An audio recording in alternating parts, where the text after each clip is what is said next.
Price த Lord. எல்லோரும் எப்படி இருக்கிறீங்க? எனக்கு ஒரு ஸ்பிரிச்சுவல் சன் இருந்தார். அவர் ரட்சிக்கப்பட்டு ஆண்டவரிடத்தில் கடந்து வந்திருந்தாலும் அவர்கிட்ட இருந்த ஒரு பெரிய பிரச்சனை என்ன அப்படின்னா, அவர் யார் எந்த புத்திமதிகளை சொன்னாலும் அதை அவர் கேட்க மாட்டார். எந்த ஆலோசனைகளை சொன்னாலும் அவர் கேட்க மாட்டார். அவருக்கு அப்பா கிடையாது. வாலிப பிராயத்தில் அவர் ரட்சிக்கப்பட்டார். அம்மா ரட்சிக்கப்படலை. அம்மா எந்த ஆலோசனைகளை சொன்னாலும் அவர் கேட்க மாட்டார். சரி, ஓகே, அவங்க பேச்சை தான் கேட்கறதில்ல. ஆவிக்குரிய தகப்பனாகி என்னுடைய பேச்சையும் அவர் கேட்க மாட்டார். நான் என்ன புத்திமதிகளை சொன்னாலும் அவர் கேட்க மாட்டார். அவருக்கு சொல்லுகிற அறிவுரைகள், ஆலோசனைகள் எதையுமே அவர் கேட்க மாட்டார். அவருடைய நண்பர்கள் சொல்லுகிற ஆலோசனைகள் அதையும் கூட அவர் கேட்க மாட்டார். அப்போது எந்த மனுஷர்கள் சொல்லுகிற ஆலோசனையையும் அவர் கேட்க மாட்டார். அப்படிங்கும்போது அவருடைய வாழ்க்கையில் ஒரு முன்னேற்றத்தையே பார்க்க முடியல. கொஞ்சம் வருடங்கள் போன பின்பு அவர் ஆண்டவரை விட்டும் பின்வாங்கி போயிட்டார். 47 வயது ஆனாலும் கூட இன்னும் அவருக்கு திருமணமும் ஆகலை, வேலையிலையும் செட்டில் ஆகலை, பிஸ்னஸ்லேயும் செட்டில் ஆகலை. இப்படி எதையுமே செய்ய முடியாதபடிக்கு வாழ்ந்து கொண்டிருக்கிறார். அருமை தெய்வ பிள்ளைகளே, இந்த மாதிரி ஏராளமானோரை நாங்கள் ஊழிய பாதையில் நாங்கள் பார்க்கிறோம். இப்படிப்பட்ட சகோதரர்களுக்குள்ள காணப்படுவது என்ன அப்படின்னா, இருதயத்தில் தாழ்மை இல்லை. அந்த இருதயத்தில் தாழ்மை இல்லாததுனால, அந்த இருதயம் பெருமை நிறைந்த இருதயமாக இருக்கிறதுனால அவங்களால அந்த கரெக்ஷன்ஸை, அந்த கடிந்து கொள்ளுதல், சரிப்படுத்தப்படுதல், அதை அவங்களால ஏற்றுக்கொள்ள முடியறதில்ல. நம்மளை மானிட்டர் பண்ணுறதுக்கு மற்றவங்க நம்மளை பார்க்கும்போது நம்மக்கிட்ட இருக்கக்கூடிய குறைவுகள், குற்றங்கள், இது எல்லாமே அவங்களுக்கு நல்லா தெரியும். அதை அவங்க பார்க்கிறவர்கள் நமக்கு எடுத்து சொல்லுகிற போது அதை ஏற்றுக்கொள்ளுகிறவர்களாய் நாம் இருக்கணும். அதுக்கு நமக்கு ஹம்பிள் ஹார்ட் தேவைப்படுது. அதாவது தாழ்மையுள்ள இருதயம் வேணும். தாழ்மையுள்ள இருதயத்தோடு இருக்கிறவர்கள் எந்த கரெக்ஷன் சொன்னாலும் அதை ஏற்றுக்கொள்ளுவார்கள்.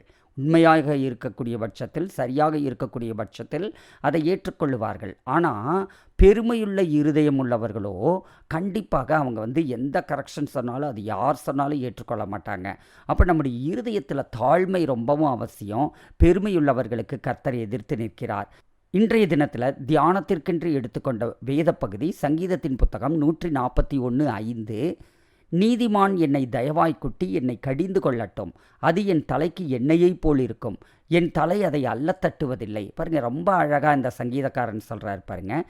நீதிமான் என்னை தயவாய் குட்டி என்னை கடிந்து கொள்ளட்டும் அப்படின்னு சொல்கிறாரு. நீதிமான் இயேசு கிறிஸ்துவின் இரத்தத்தினால் கழுவப்பட்டு கிறிஸ்தவர்களாய் இருக்கக்கூடிய ஆவிக்குரிய, என்னை விட ஆவியில் வளர்ந்தவர்கள் யாராக இருந்தாலும் சரி, அது என்னுடைய வீட்டில் இருக்கக்கூடிய தாய் தகப்பனோ அல்லது என்னுடைய சகோதரனோ அல்லது ஒரு ஆவிக்குரிய சகோதரனோ ஆவிக்குரிய தகப்பனோ யாராக இருந்தாலும் சரி, அவர்கள் எல்லாரும் நீதிமான்களாக இருக்கிறார்கள்.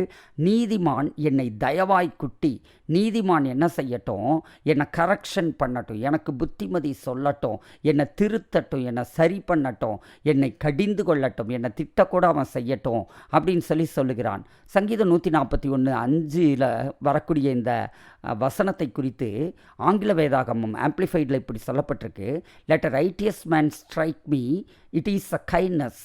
அவன் உங்களை கரெக்ஷன் பண்ணுறாங்க, உங்களுக்கு புத்தி சொல்லுகிறார்கள், உங்களை திட்டுகிறார்கள் அப்படின்னா அதுக்கு காரணம் என்னென்னா, it's a kind of kindness. அது ஒரு அன்பின் நிமித்தமாக, உங்கள் மேலே இருக்கக்கூடிய அக்கறை, பாசத்தின் நிமித்தமாக உங்கள் மேலே இருக்கிற அக்கறையினால தான் அவங்க உங்களை கரெக்ஷன் பண்ணுறாங்க.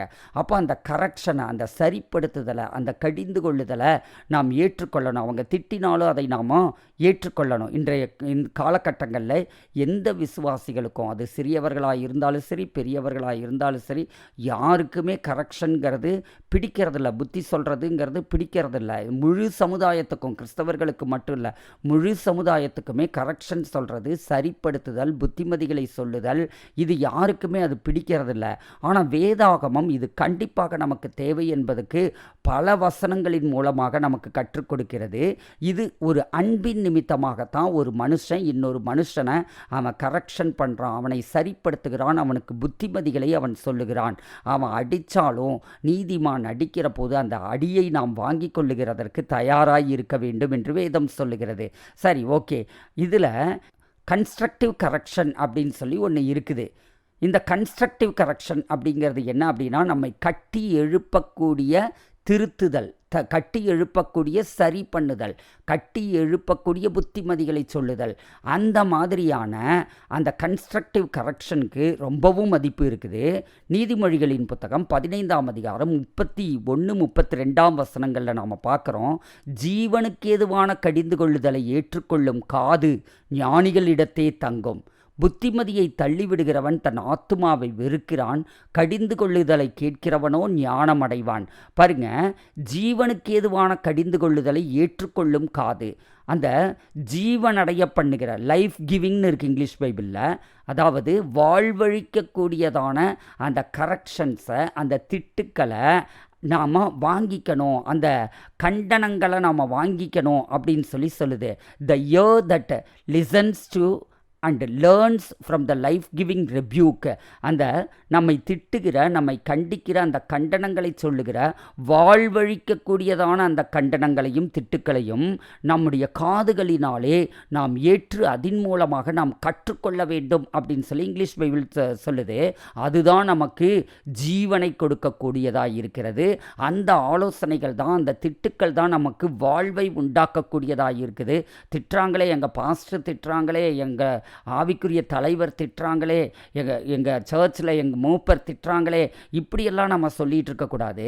அதே போல் என்னுடைய வீட்டில் பெற்றோர் திட்டுறாங்களே அப்படின்னு சொல்லி நம்ம சொல்லிகிட்டு இருக்கக்கூடாது. அந்த திட்டுகிற திட்டுக்கள், அந்த கண்டனங்கள், அதை ஏற்றுக்கொள்ளக்கூடியதான அந்த மனப்பக்குவம் நமக்கு இருக்கணும். அவங்க மட்டும்தான் எப்படி இருப்பாங்களாம், அது அந்த திட்டுக்களும் அந்த கரெக்ஷனும் அந்த சரிப்படுத்துதலும் ஞானிகளிடத்தே தங்கும். அதை ஏற்றுக்கொள்ளக்கூடிய காது ஞானிகளிடத்தே தங்கும். அப்போ உங்களுக்கு அது ஞானிகளாக இருந்தால் அதை நீங்கள் ஏற்றுக்கொள்ளுவீர்கள். அப்போ கரெக்ஷனை ஏற்றுக்கொள்ளுதல் என்பது ஞானிகளின் குணாதிசயம். கரெக்ஷன் அப்படிங்கிறத ஒருத்தர் ஏற்றுக்கொள்கிறான் அப்படின்னா அவன் ஞானம் அடைந்து ஞானத்தின் மேல் ஞானத்தில் அவன் தேறிக்கொண்டே இருக்கிறான்னு அர்த்தம். 32ஆம் வசனத்தில் பார்க்குறோம், புத்திமதியை தள்ளிவிடுகிறவன் தன் ஆத்துமாவை வெறுக்கிறான். யாரெல்லாம் அந்த புத்திமதியை இக்னோர் பண்ணிடுறாங்களோ அவங்கெல்லாம் என்ன பண்ணுறாங்க அப்படின்னா, அவங்களே தள்ளி வெறுத்து ஒதுக்கி விடுகிறார்கள் அப்படின்னு அர்த்தம். கடிந்து கொள்ளுதலை கேட்கிறவனோ ஞானம் அடைவான். அப்போ நம்ம ஞானம் அடையணும் அப்படின்னு நீங்கள் நினச்சிங்க அப்படின்னா, உங்களை கடிந்து கொள்ளுகிற போது, அதாவது அது கன்ஸ்ட்ரக்டிவாக இருக்கணும். நான் இப்படியெல்லாம் இருந்தீங்கன்னா நீ நாசமாக தான் போவ, இதை செஞ்சீங்கன்னா நீ அப்படி ஆயிடுவ, இப்படி ஆயிடுவ, அது இல்லை. அந்த மாதிரி நீங்கள் ஏற்றுக்கொள்ள வேண்டியதில்லை. ஆனால் நீங்கள் செய்கிற காரியங்களை அவங்க சுட்டி காட்டி, இதையெல்லாம் நீ திருத்திக்கணும்ப்பா அப்படின்னு சொல்லி நமக்கு புத்திமதிகளை அவர்கள் சொல்லுகிற போது அந்த புத்திமதிகளை நாம் ஏற்றுக்கொள்ள வேண்டும். நாம் அதிலிருந்து நாம் கற்றுக்கொள்ளுகிறவர்களாக இருக்க வேண்டும். புத்திமதியை தள்ளிட்டோம்னா நம்மளை நாமளே தள்ளிட்ட மாதிரி அர்த்தம்.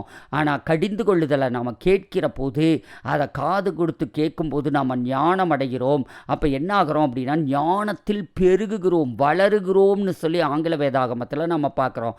சரி, ஓகே. இப்போது நீதிமானுடைய பங்கு என்ன? இந்த சரிப்படுத்துதலில் நீதிமானுடைய பங்கு என்ன அப்படிங்கிறத குறித்து நம்ம பார்க்கலாம். கலாத்தியரின் புத்தகம் 6:1-2 ஒரு காரியத்தை நம்ம பார்க்கணும். நம்ம வாழ்நாள் முழுவதும் நமக்கு கரெக்ஷன் தேவைப்பட்டுக்கிட்டே இருக்கும். அந்த சரிப்படுத்துதல், அந்த புத்திமதிகள், இது வாழ்நாள் முழுவதும் நமக்கு தேவைப்பட்டுக்கிட்டே இருக்கும். வாழ்நாளெல்லாம் நாமும் யாரையாவது நாம் கரெக்ஷன் பண்ணிக்கிட்டே, அவங்களுக்கு புத்தி சொல்லிக்கிட்டே, அவங்கள சரி பண்ணிக்கிட்டே நம்ம வந்துட்டுருக்கணும். கலாத்தியர் 6:1-2 வசனங்களில் என்ன சொல்லப்பட்டிருக்குன்னு பார்க்கலாம். சகோதரரே, ஒருவன் யாதொரு குற்றத்தில் அகப்பட்டால் ஆவிக்குரியவர்களாகிய நீங்கள் சாந்தமுள்ள ஆவியோடே அப்படிப்பட்டவனை சீர்பொருந்த பண்ணுங்கள். நீயும் சோதிக்கப்படாதபடிக்கு உன்னை குறித்து எச்சரிக்கையாயிரு. ஒருவர் பாரத்தை ஒருவர் சுமந்து இப்படியே கிறிஸ்துவனுடைய பிரமாணத்தை நிறைவேற்றுங்கள். பாருங்க, இங்கே நம்ம பார்க்குறோம், யாராவது ஏதாவது ஒரு குற்றத்தில் அகப்பட்டுட்டாங்க அப்படின்னா ஆவிக்குரியவர்களாகிய நீங்கள் என்ன செய்யணும்?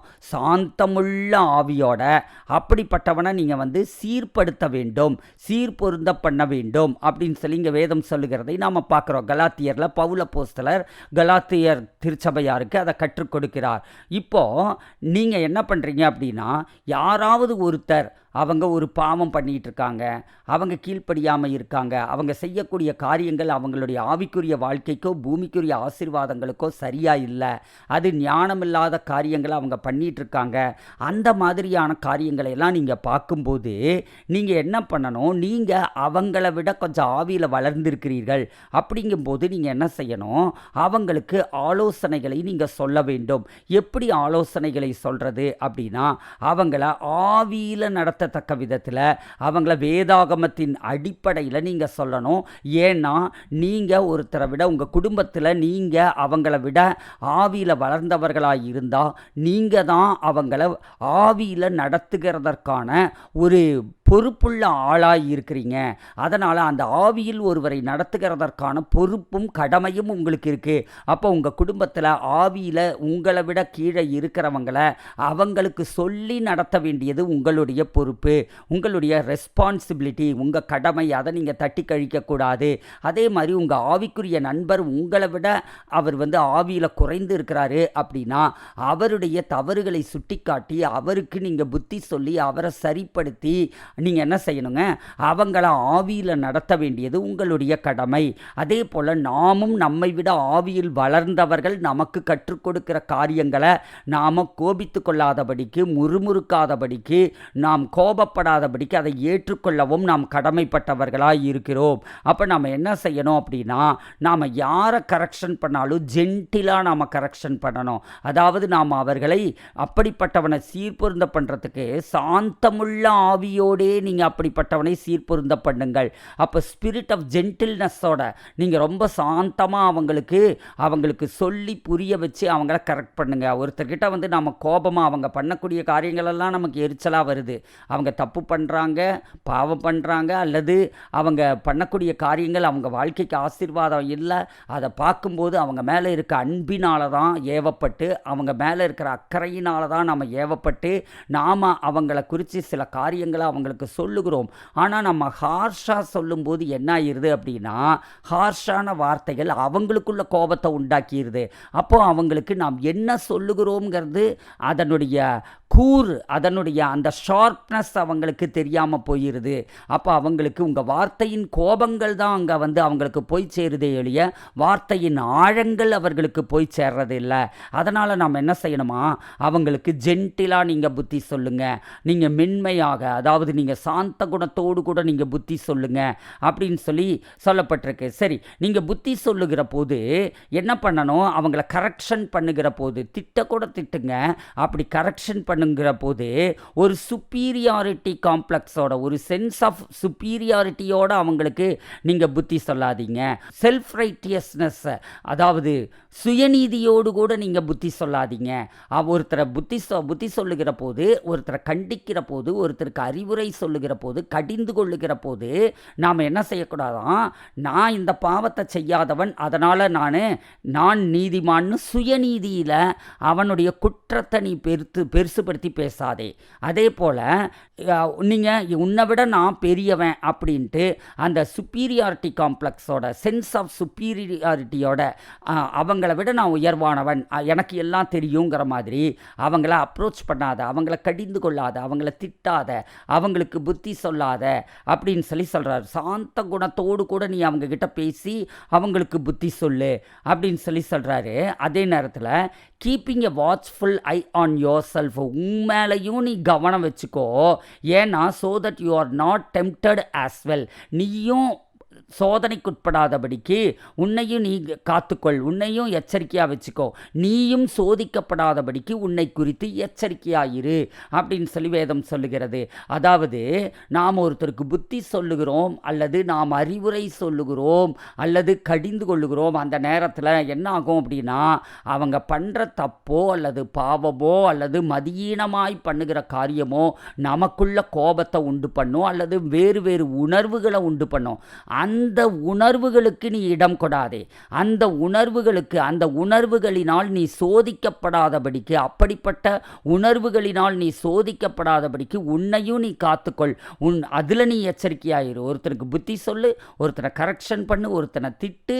ஆனால் நீ என்ன செய்யக்கூடாது அப்படின்னா, அங்கே நீயே உன்னுடைய உணர்வுகள் பாதிக்கப்படக்கூடாதபடிக்கு, உன்னுடைய மனம் பாதிக்கப்படக்கூடாதபடிக்கு நீ அந்த பிரச்சனையை விட்டு தள்ளி வெளியில் நின்று அவனுக்கு நீ புத்தி சொல்லு. அதில் நீ டெம்ப்ட் ஆயிராத, நீ அதில் சோதனைக்குட்படாதே. அப்போ நம்ம சோதனைக்குட்பட்டோன்னா நம்ம கத்துவோம், நம்ம திட்டுவோம், கோபப்படுவோம். அப்போ அது நம்மளுடைய சமாதானத்தை கெடுக்கக்கூடியதாக இருக்கும். அதனால் அந்த மாதிரி பண்ணாத அப்படின்னு சொல்லி புத்தி சொல்லுகிறார். சரி, பவுல் இன்னொரு வசனம் என்ன சொல்கிறார்? 2ஆம் வசனத்தில், ஒருவர் பாரத்தை ஒருவர் சுமந்து இப்படியே கிறிஸ்துவினுடைய பிரமாணத்தை நிறைவேற்றுங்கள். ஒருவர் பாரத்தை ஒருத்தர் என்ன பண்ணணுங்க?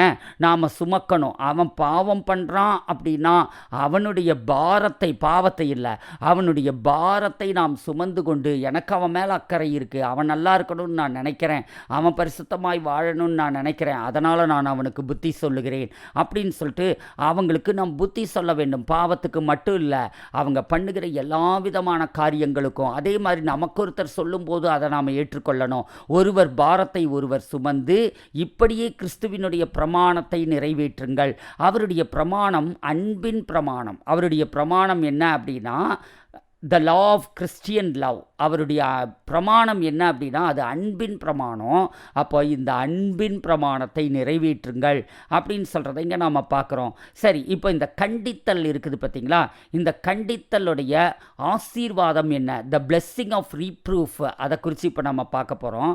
கண்டித்தலுடைய ஆசீர்வாதம் எப்படி இருக்குது அப்படின்னா, நீதிமொழிகளின் புத்தகம் 25ஆம் அதிகாரம் 12ஆம் வசனத்தில் இப்படி சொல்லப்பட்டிருக்கு, கேட்கிற செவிக்கு ஞானமாய் கடிந்து கொண்டு புத்தி சொல்லுகிறவன் பொற்கடுக்கனுக்கும் அபரஞ்சி பூசணத்துக்கும் சரி அப்படின்ட்டு இருக்கு. ஆனால் இங்கிலீஷ் பைபிளில் என்னன்னு இருக்குன்னா, like an earring of gold and an ornament of fine gold is a wise reprover to an ear that listens and learns. பாருங்க, கற்றுக் கொடுக்கிறவன், பாருங்க இங்கே கேட்கிற செவிக்கு ஞானமாய் கடிந்து கொண்டு, யார் கேட்குறாங்களோ அவங்களுக்கு ஞானமாக கடிந்துக்கணும். கடிஞ்சிக்கிறதுல கூட நாம் எப்படி தான் கடிஞ்சிக்கணுங்க? ஞானமாக தான் கடிஞ்சிக்கணும். அந்த ஞானத்தை குறித்து தான் ஏற்கனவே பார்த்தோம். நீயும் சோதனைக்குட்படாதபடிக்கு உணர்ச்சி வசப்படாமல் நீ அவனுக்கு புத்தி சொல்லு, அவனை கடிந்து கொள், அவனை திட்டு, அவனுக்கு புத்தி சொல்லு, அவனுக்கு கரெக்ஷன் பண்ணு. இதையெல்லாம் நீ என்ன பண்ணு? நீயும் அந்த உணர்வுகளுக்கு உட்படாதபடிக்கு அதை நீ செய்ய, சோதனைக்குட்படாதபடிக்கு அதை நீ செய்ய. அப்படி செய்தினா, அப்படி புத்தி சொல்லுகிறவன் எப்படி இருக்கிறான்னா, பொற்கடுக்கன், காதில் போட்ட பொற்கொடிக்கனுக்கு சமமாக இருக்கிறான். அபரஞ்சி பூசணம்னா சுத்த பொன்னினால் செய்யப்பட்ட ஆபரணம். அந்த சுத்த பொன்னினால் செய்யப்பட்டதான ஆபரணத்துக்கு சரியாக இருக்கிறான். கேட்கிற செவிக்கு, பாருங்க, நாம் புத்தி சொல்லும்போது நம்ம கத்தி ஆர்ப்பாட்டம் பண்ணி எல்லாம் பண்ணும்போது அவங்களுக்கு பதிலுக்கு கத்திட்டு போயிடுறாங்க. நான் ஏற்கனவே சொன்ன மாதிரி வார்த்தைக்கு வார்த்தை சரியாக போச்சு போங்கிற மாதிரி என்ன ஆகுதுங்க? அவங்களுக்கு நாம் சொல்லுகிற காரியங்களின் ஆழம் அவர்களுக்கு தெரிவதில்லை. அதை அவங்க புரிய வைக்கிறதுக்கு பதிலாக நாம் என்ன பண்ணிடுறோம்? அவங்க கோபத்தையும் எரிச்சலையும் வன்மத்தையும் நாம் தூண்டி விட்டுறோம், பகையை நாம் தூண்டி விட்டுறோம். ஆனால் ஞானமாய் அவங்களுக்கு சாந்த குணத்தோடு கூட நாம் அவங்கள கடிந்து கொண்டு நாம் புத்தி சொல்லும்போது அது கேட்கிற காதுக்கு, கேட்குறவங்களோட காதில் ஒரு பொற்கடுக்கனை மாட்டி விட்ட மாதிரி, ஒரு சுத்த பொன்னினால் செய்யப்பட்ட ஒரு ஆபரணத்தை மாட்டி விட்ட மாதிரி அவ்வளவு அழகானதாக இருக்கும். அதனால் நம்ம சொல்லுகிற விதத்தில் தான் நம்ம மற்றவர்களுக்கு புத்தி சொல்லுகிறவர்களாக இருக்க வேண்டும். சரி, ஓகே. இப்போது இந்த கரெக்ஷன், அது நாமளாக இருந்தாலும் சரி, மற்றவங்களாக இருந்தாலும் சரி, இந்த கரெக்ஷனை ஏற்றுக்கொள்ளாத போது, அதை நம்ம ரிஜெக்ட் பண்ணிடும்போது, அந்த சரிப்படுத்துதலை, அந்த கடிந்து கொள்ளுதலை ஏற்றுக்கொள்ளாத போது, ரிஜெக்ட் பண்ணிரும்போது என்ன நடக்குது அப்படின்னு பார்த்தீங்கன்னா, நீதிமொழிகள் 29:1, அடிக்கடி கடிந்து கொள்ளப்பட்டும் தன் பிடரியை கடினப்படுத்துகிறவன் சகாயமின்றி சடுதியில் நாசமடைவான். பாருங்க, அடிக்கடி கடிந்து கொள்ளப்பட்டும், சும்மா புத்தி சொல்லிக்கிட்டே இருக்கிறாங்க. அப்போ அப்படி சொல்லும் போது கடிந்து கொள்ளப்பட்டும் அப்படிங்கிறதுக்கு என்ன இருக்குதுன்னா, இங்கிலீஷ் பைபிளில் கரெக்ஷன் சொல்லப்பட்டும், குறை சொல்லப்பட்டும், குறைகள் எல்லாம் சுட்டி காட்டப்பட்டும், இது எல்லாத்தையும் பண்ணும்போது தன்னுடைய பிடரியை அவன் கடினப்படுத்திக்கிட்டே இருக்கான். அதாவது அவனுடைய வழியை விட்டு அவன் திரும்பவே இல்லை. அப்படிப்பட்டவன் என்ன ஆகிறான் அப்படின்னு பார்த்தீங்கன்னா, will suddenly be broken beyond repairனு இருக்குது இங்கிலீஷ் பைபிளில். அதாவது தமிழ் பைபிளில் என்ன அப்படின்னா, சகாயமின்றி சடுதியில் நாசமடைவான். அந்த கடிந்து கொள்ளுதல் ஏற்றுக்கொள்ளாமல் கடினமாகவே இருக்கிறவன் சீக்கிரத்தில் நாசமாயிருவான், அவனுக்கு எந்த சகாயமுமே கிடைக்காது அப்படின்னு தமிழ் பைபிளில் நம்ம பார்க்குறோம். ஆனால் ஆம்பிளிஃபைட் பைபிளில் என்ன சொல்லப்பட்டிருக்கு அப்படின்னா, will suddenly be broken beyond repair. அவனை சரி பண்ணவே முடியாத அளவுக்கு, அவனை ரிப்பேர் பண்ணவே முடியாதபடிக்கு, அவனுடைய பாவத்திலிருந்தோ அவனுடைய அந்த கெட்ட பழக்கங்களிலிருந்தோ அல்லது அவன் எந்த வழியில் அவன் போய்கிட்டு இருக்கிறானோ அந்த வழியிலிருந்தோ அவனை மீட்டு கொண்டு வர முடிவதில்லை. பாருங்க, இப்போ நான் ஏற்கனவே அந்த சகோதரர் ஒருவருடைய வாழ்க்கையை குறித்து நான் சொன்னேன். அவருக்கு எந்த கெட்ட பழக்கமும் கிடையாது, அவர்கிட்ட எந்த பாவமும் கிடையாது, கீழ்ப்படியாமை என்கிற பாவத்தை தவிர, பெருமை என்கிற பாவத்தை தவிர. அப்போ அவர் பாவம்னா அவர் உலகத்தில் சொல்லப்படுகிற மாதிரியான எந்த விதமான பாவத்தையும் அவர் பண்ணுறது கிடையாது, எந்த கெட்ட பழக்கமும் கிடையாது. ஆனால் ஒன்று யார் சொன்னாலும் அவர் கேட்க மாட்டார், தனக்கு என்ன தோணுதோ அதை மட்டும் செய்வார். ஆனால் அவருக்கு தோன்றதெல்லாமே தப்பாக தான் தோணும். அவருக்கு தோன்றதெல்லாமே அவருடைய வாழ்க்கையை ஆசீர்வாதத்திற்குள்ள கொண்டு போகாத காரியங்களாக தான் அவருக்கு தோணும். அப்போ அவ்வளோ ஒரு மூடத்தனம் அவருடைய இருதயத்தை மூடிக்கொண்டிருக்கிறது. இது இன்னொருத்தர் சுட்டி காட்டி அதை சரி பண்ண சொல்லி கேட்கிற போது அவரால் அதை ஏற்றுக்கொள்ள முடியறது இல்லை. அப்போது ஒரு குறிப்பிட்ட காலங்கள் கடந்து போகும்போது என்ன ஆகிருது அப்படின்னா, ரிப்பேரே பண்ண முடியாதபடிக்கு, சரியே பண்ண முடியாதபடிக்கு, 5இல் வளையாதது 50இல் வளையுமாங்கிற மாதிரி அதை சரியே பண்ண முடியாதபடிக்கு என்ன ஆயிருதுங்க, அவங்க உடஞ்சி போயிடுவாங்க. அதே நேரத்தில் அவங்க ரிப்பேர் ஆயிடுவாங்க, அவங்க வாழ்க்கையே வீணாக போயிடும். இதுதான் இங்கே சொல்லப்பட்டிருக்கு. சகாயமின்றி சடுதியில் நாசமடைவான் அப்படின்னா ஆண்டவர் ஆசீர்வதிக்கவே மாட்டார், ஆண்டவர் அடிச்சிருவார் அப்படிங்கிறது கிடையாது. அவனுக்கு இங்கிலீஷ் பைபிளில் சொல்லி இருக்கிறதா கரெக்டு. அவனை ரிப்பேரே பண்ணிக்க முடியாதபடிக்கு அவன் விட்டு கொடுக்கவே மாட்டான். அவன் சரியே பண்ண முடியாத அளவுக்கு அவன் உடைந்து போன ஒரு பாத்திரமாக மாறிடுவான். அப்போ அவனுடைய வாழ்க்கையே அது மோசமாக போய்விடும் அப்படின்னு சொல்லி நம்ம பார்க்குறோம். அப்போ நம்ம அந்த கரெக்ஷன்ஸை நம்ம ஸ்டபர்னாக, அதாவது நான் அதை அப்படியே ரொம்ப உறுதியாக அந்த கரெக்ஷன்ஸை கடிந்து கொள்ளுதலை ஏற்றுக்கொள்ளாமல் நான் என் மனம் போன போக்கில் நான் வாழ்வேன் அப்படின்னு நாம் இருந்தால் அது என்ன ஆயிடுதுன்னா, நமக்கு ஒரு ரொம்ப மோசமான விளைவுகளை நம்ம வாழ்க்கையில் உண்டு பண்ணக்கூடியதாக இருக்கும். நமக்கு தாழ்மை மிகவும் முக்கியம். இப்போ இயேசு கிறிஸ்துவே நமக்கு முன்பாக தாழ்மைக்கு ஒரு எடுத்துக்காட்டாக இருக்கிறார். பிலிப்பியரின் புத்தகம் 2ஆம் அதிகாரம், பிலிப்பியரின் புத்தகம் 2ஆம் அதிகாரம் 5லிருந்து 8ஆம் வசனம் வரையிலும் நம்ம பார்த்தோன்னா, கிறிஸ்து இயேசுவிலிருந்து சிந்தையே உங்களிலும் இருக்க கடவுது. கிறிஸ்துவுக்குள்ள தன்னை தாழ்த்துகிற ஒரு சிந்தை இருந்தது. அந்த கிறிஸ்துவுக்குள் இருந்ததான அந்த தாழ்மையின் சிந்தையே நமக்குள்ளும் இருக்க கடவுது.